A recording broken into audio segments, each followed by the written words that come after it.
চৌরহাসে দোকান মালিক ও ব্যবসায়ীদের সাথে ক্লিন কুষ্টিয়া গ্রিন কুষ্টিয়া সংগঠনের মত বিনিময় অনুষ্ঠিত হয়েছে।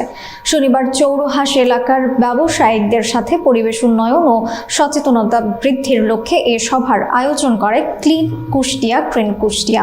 শেখ মহসিন কবিরের প্রতিবেদনে থাকছে বিস্তারিত।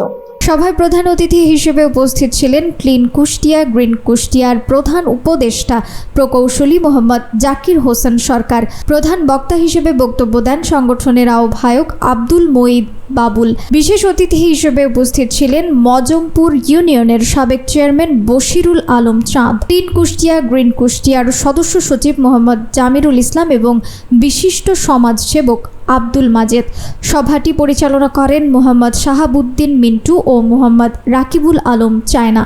সভায় সভাপতিত্ব করেন খন্দকার মোহাম্মদ আব্দুস সালাম। বক্তারা চৌরহাস এলাকার ব্যবসায়িক উন্নয়ন, পরিষ্কার পরিচ্ছন্নতা, ন্যায়পরায়ণতা এবং সামাজিক মূল্যবোধ প্রতিষ্ঠার উপর গুরুত্ব আরোপ করেন। সভায় ব্যবসায়ীদের সক্রিয় অংশগ্রহণে নানাবিধ সমস্যা ও সম্ভাবনার বিষয়েও আলোচনা হয়। বশিরুল আলম চাঁদ ভাই, সভাপতি সাবেক জিয়াস, আপনাদের জাতীয়তাবাদী যুব দলের সাবেক কুষ্টিয়া জেলা শাখার প্রধান সমন্বয়ক, পৌরসভার যোগ্য একটা সেই উদ্দেশ্য নিয়ে আমরা আমাদের এই স্বেচ্ছাসেবী সংগঠনটা শুরু করেছি।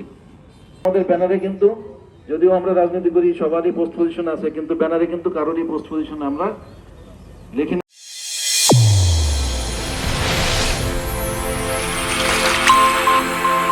চ্যানেল A1 হৃদয়ের স্পন্দন।